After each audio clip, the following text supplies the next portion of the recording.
Right. Today we are going to discuss about the magnetic effects of currents and also magnetic induction, the idea about how current electricity is generated.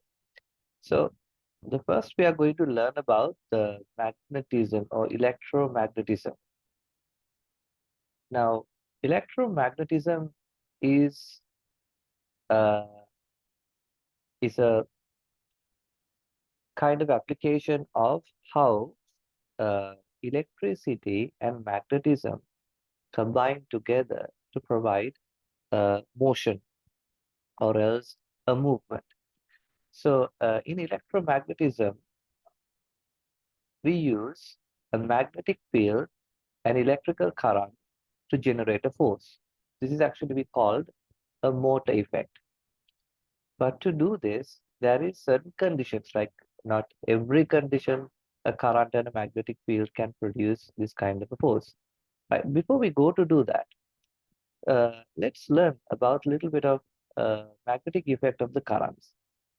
In the magnet lesson, usually we learn that if there is a current carrying wire or a current carrying coil,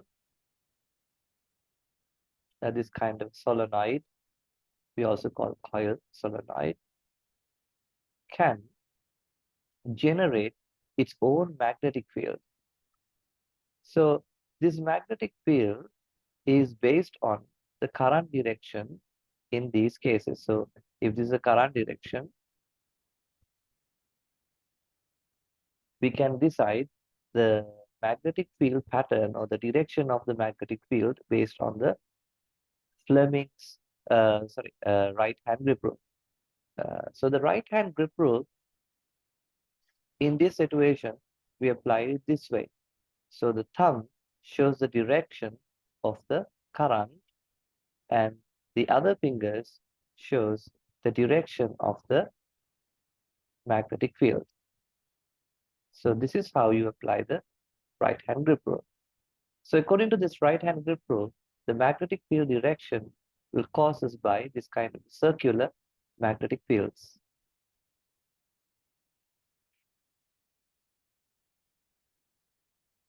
Circular magnetic fields.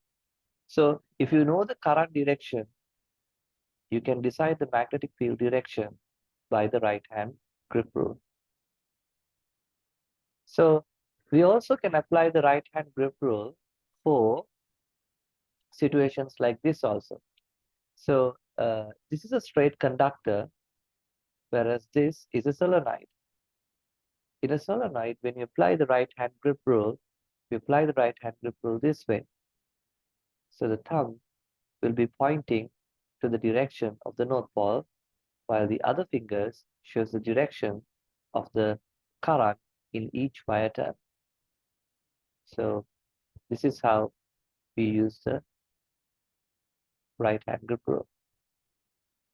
So this case, this thumb shows the North Pole direction or induced north direction, and these fingers shows the current in wire turns. So this is a current in wire turns, and this is how the magnetic field is formed based on the North Pole direction. Like this. So this is explained mainly to provide the idea about every current carrying wire or electricity can generate a magnetic field. So when the electricity is generates through electricity generates a magnetic field, you can decide it, the direction by these laws. On the other hand, we can use this to generate a motion in a motor. So to do that, we have a very simple arrangement like this. So all you need is two magnets with opposite poles, north and south, so that they're going to generate a magnetic field between them from north to south. And then we have to place a current carrying wire in between them. You can actually have several number of turns of wire, we can have a single wire. More the number of turns we have, more the effect. So, and let the current passes through that wire in this direction. So the red color arrow shows the direction of the current. Now you can see specifically this field direction given by the black arrow, and the current directions are perpendicular to one another. If you see this one in a cross-sectional view, it will be like this.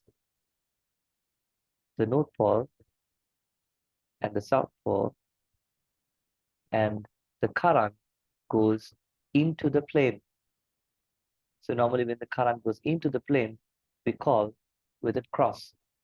So when the current goes into the plane, we can use the Fleming's left-hand rule to decide the direction of the force that act on the wire or the conductor or the coil. So we can apply the Fleming's left-hand rule. According to the Fleming's left-hand rule, so the thumb shows the direction of force, which means the moving direction is given by thumb. And then we have the first finger, which pointing the direction of the magnetic field. Now make sure that these two are perpendicular to one another. And then the second finger provides the direction of current. And these three fingers shows the direction of mainly what you see in this diagram. Right. So in this way is the current direction.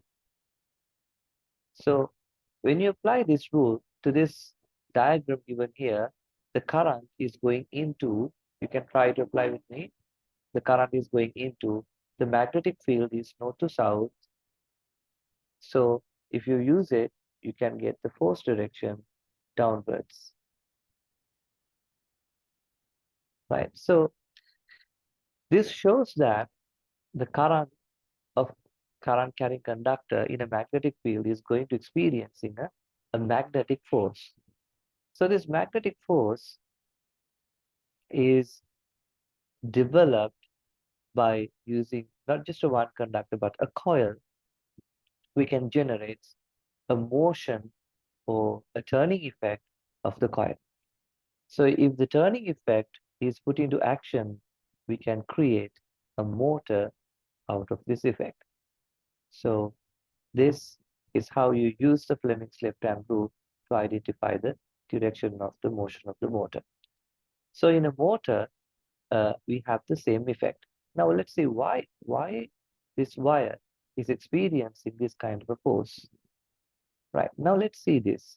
This wire, current carrying wire, has a circular magnetic field like this.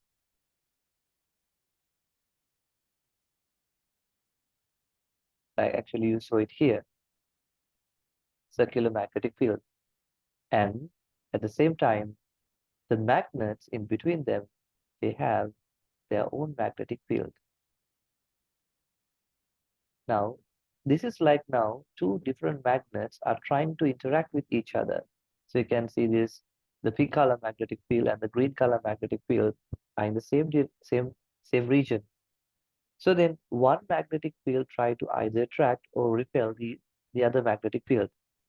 So as a result, the wire is experiencing attraction or repulsion force. So the direction of the attraction or the repulsion force is given by the Fleming's left-hand rule, force direction.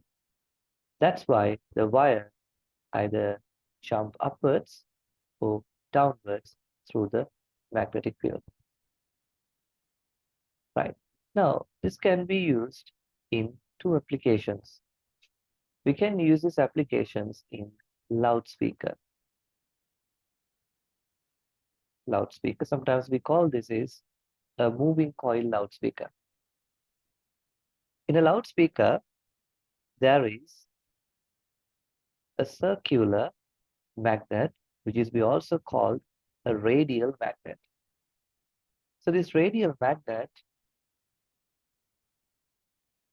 has circular south pole and central north pole, or vice versa. And then there is a coil is placed in the north pole like this, and the coil is taken out with two terminals, which is normally connected to a alternating current. And then this coil is attached to something called a paper cone, like this. And the paper cone is capable of vibrating along this north pole. It's because when you provide an alternating current to this wire or the coil, that alternating current generates a magnetic field. And that magnetic field and the circular magnetic field interact with each other. As a result, the coil experiences either forward or backward or alternating backward-forward forces. That will help to vibrate the paper cone. This paper cone is going to vibrate with this force. And we know that to generate sound waves, we need vibrations. So when we vibrate the paper cone, it vibrates the air molecules around it. So the air molecules around it push forward and backwards, which leads to create longitudinal vibrations. So the longitudinal vibration generates sound waves. Now, these sound waves are generated according to the vibration pattern be provided by the alternating current. So alternating current can be decided in a way that the music or the sound that you need to generate it from the loudspeaker.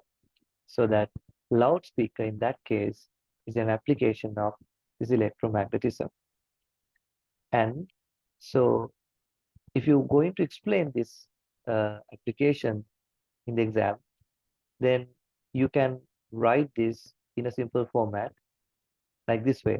So we can say that the coil is provided with varying direction of varying direction of current. Then the coil in the current carrying coil generates an alternating magnetic field. This magnetic field interacts with the magnetic field of the magnet. This is a magnet, circular magnet. And the two magnetic fields are interact so that the coil is pushed forward and backwards along with the paper cone. When the paper cone vibrates, air molecules around it also vibrates, which generates sound. Now, that is how we use loudspeaker in application. The second application we have is electrical motor. Electric motor.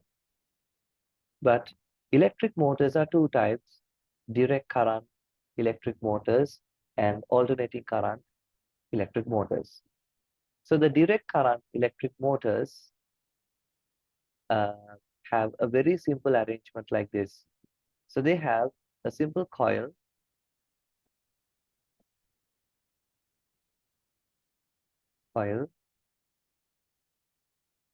and a magnet of two poles, north and south, and the two magnets are connected to a special arrangement which is we call split rings, or as we call it, split ring commutator. Split ring commutator. .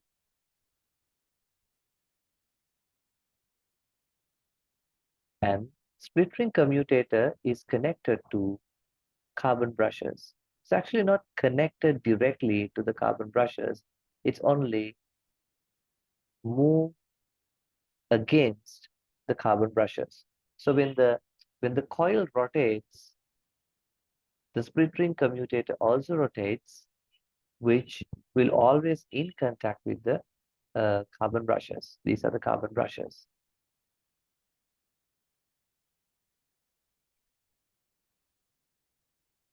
And this is connected to a direct current supply, which is a battery.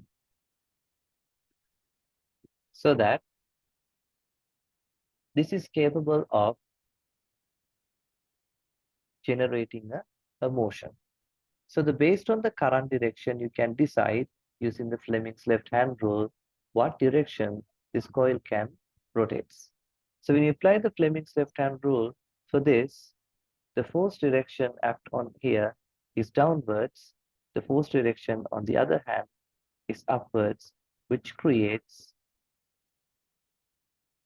anticlockwise rotation to the coil. Now, why we have a split ring commutator? So the split ring commutator is there to correct the current direction at every vertical position. Every vertical position, the current direction is reversed. Current is reversed. When the current is reversed, the force are also reversed. When the forces are reversed, the important fact is we can let the coil to rotate in the same direction. So the coil rotates to same direction. So that's why we have a split ring commutators. So the main purpose of the split ring commutator is to keep the motor rotating to the same direction. And how we can increase the rotation of the magnet? How to increase the rotation?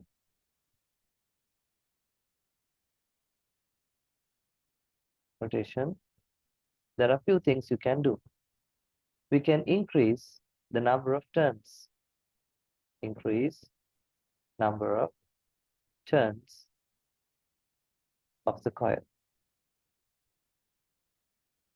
We can increase current through the coil.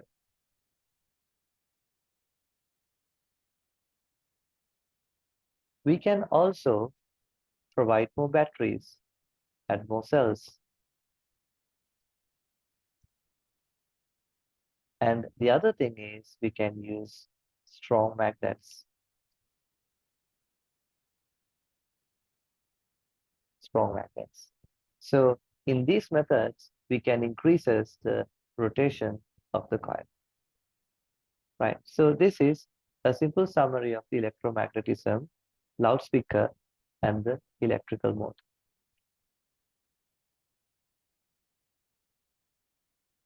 Right.